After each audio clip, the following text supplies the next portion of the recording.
আজ তৈরি করেছি মাছের টক, বাঙালির অত্যন্ত প্রিয়। গরম ভাতের সঙ্গে খেতে কিন্তু দারুণ লাগে। এখন বসন্তকাল, আর এই সময় কিন্তু মাছের টক খাওয়া খুবই উপকার। নমস্কার বন্ধুরা, এডি স্টোরি চ্যানেলে আরও একটা নতুন ভিডিওতে আপনাদের সবাইকে স্বাগত জানাই। আমার আজকের রেসিপি মোরলা মাছের টক। পুরো ভিডিওটা স্কিপ না করে দেখতে থাকুন, আশা করি ভালো লাগবে। মোরলা মাছের টক বানানোর জন্য আমি নিয়ে নিয়েছি একদম ছোট সাইজের মোরলা মাছ। মাছটা ভালো করে ধুয়ে পরিষ্কার করে নিয়েছি। দিয়ে দিচ্ছি হাফ চামচের থেকে কম পরিমাণে হলুদের গুঁড়ো আর আন্দাজ মতন লবণ আর হলুদটা আমি মাছে ভালো করে মাখিয়ে নিচ্ছি। লবণ আর হলুদ মাছে মাখিয়ে নেওয়া হয়ে গেলে কড়াইয়ে দিয়ে দিচ্ছি তেলটা খুব ভালো করে গরম করে নেব। তেল ভালো করে গরম হয়ে গেলে যখন তেলের থেকে একদম ধোঁয়া উঠবে তখন দিয়ে দেবো মাছগুলো। ছোট মাছ ভাজার সময় কিন্তু অবশ্যই তেলটাকে বেশ ভালো করে গরম করে নিতে হবে। গ্যাসের ফ্লেমটা হাইতে রেখে মাছগুলো ভেজে নেব, তাহলে কিন্তু মাছগুলো বেশ কড়কড়াভাবে ভাজা হবে। যেহেতু টক করব তার জন্য আমি নিয়ে নিয়েছি তেঁতুল, আর তেঁতুলটাকে আমি গরম জলের মধ্যে ভিজিয়ে রাখছি, তাহলে তেঁতুলের যে কাতটা খুব তাড়াতাড়ি হয়ে যাবে। অন্যদিকে গ্যাসের ফ্লেমটা যেহেতু হাইতে করে মাছটা ভাজছি, তার জন্য মাছটা ভাজতে কিন্তু খুব বেশি সময় লাগবে না। এরপরে এক পিঠটা হয়ে গেলে অন্য পিঠটা আমি মাছের উল্টে দিচ্ছি।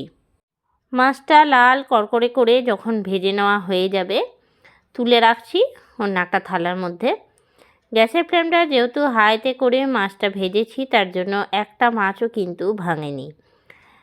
ছোট মাছ অনেক সময় ভাজতে গিয়ে ভেঙে যায়, তবে এই প্রসেসে যদি মাছ ভাজেন একটা মাছও কিন্তু ভাঙবে না। বাকি যেটুকু মাছ আছে সেই মাছটাও আমি ওই একই রকমভাবে ভেজে নিচ্ছি। এই মোরলা মাছ কিন্তু খেতে খুবই ভালো লাগে, আর মোরলা মাছের টক খেতে গরম ভাতের সঙ্গে কিন্তু আরও বেশি ভালো লাগে। এই সময় মানে বসন্তকালে কিন্তু টক খাওয়াটা খুবই উপকারী। অন্যদিকে তেঁতুলটা 10 থেকে 12 মিনিটের জন্য গরম জলে ভিজিয়ে রেখেছিলাম। 10 থেকে 12 মিনিট পরে তেঁতুলটা হাত দিয়ে ভালো করে চটকে নিচ্ছি। তেঁতুলের যে কাঠটা এরকমভাবে বের করে নেব। তেঁতুলটা যেহেতু অনেকক্ষণ আগেই ভিজিয়ে রেখেছিলাম, তার জন্য সহজেই কিন্তু কাঠটা বের করে নেওয়া যাবে। তেঁতুলের একটা মোটা কাঠ বেরিয়েছে, আর বীজগুলো আমি সাইডে করে দেবো। আমি একটা ছোট ছাকনা নিয়ে নিয়েছি। এরপরে আমি তেঁতুলের এই কাঠটাকে ছেঁকে নিচ্ছি। এরকমভাবে যদি কাঠটা ছেঁকে নেওয়া হয় তাহলে কিন্তু কোনো নোংরা বা বীজের কোনো দানা কিন্তু কাঠের মধ্যে যাবে না। বাকি মাছগুলো ভেজে নেওয়া হয়ে গেছে, তুলে রাখছি থালার মধ্যে। মাছ ভাজার পর ওই তেলের মধ্যে আমি ফোড়নে দিয়ে দিচ্ছি 5 ফোড়ন হাফ চামচ, দিয়ে দিচ্ছি একটা শুকনো লঙ্কা। ফোড়নটা রেডি হয়ে গেলে তেলের মধ্যেই দিয়ে দিচ্ছি হাফ চামচ হলুদের গুঁড়ো, পরিমাণ মতন লবণ আর হলুদ গুঁড়ো দিয়ে ভালো করে মেশানো হয়ে গেলে দিয়ে দিচ্ছি এর মধ্যে তেঁতুলের কাঠটা দিয়ে নিয়ে একবার নাড়িয়ে নিতে হবে। তারপরে দিয়ে দেবো জল, দিয়ে দেবো এর মধ্যে 1.5 কাপের মতন জলটা দেওয়ার পরে ভালো করে ফুটিয়ে নেব। এরপর এর মধ্যে দিয়ে দিচ্ছি হাফ চামচ কাশ্মীরি লঙ্কার গুঁড়ো, আর দিচ্ছি হাফ চামচ চিনি, দিয়ে দেবো 2টো কাঁচা লঙ্কা।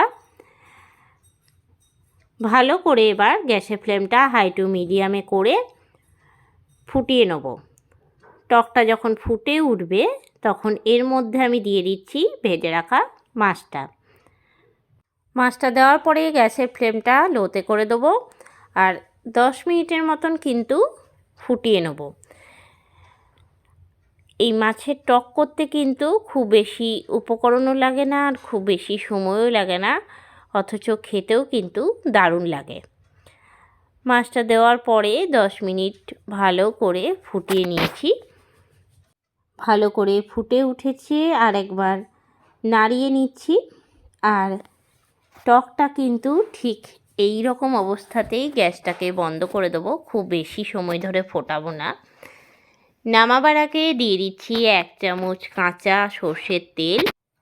আমার আজকের রেসিপি মাছের টক কিন্তু সম্পূর্ণভাবে তৈরি হয়ে গেল। গরম ভাতের সঙ্গে কিন্তু এইরকম মোরলা মাছের টক খেতে দারুণ লাগে। কেমন লাগলো রেসিপিটা অবশ্যই আমাকে জানাবেন।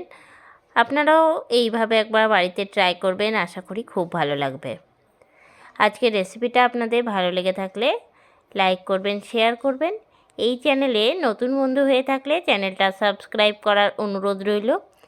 আর যারা ফেসবুক পেজ থেকে দেখছেন অবশ্যই পেজটাকে ফলো করে দেবেন। আবারও নতুন কোনো রেসিপি নিয়ে হাজির হব। সঙ্গে থাকুন আর দেখতে থাকুন। সবাই ভালো থাকবেন, সুস্থ থাকবেন। ধন্যবাদ।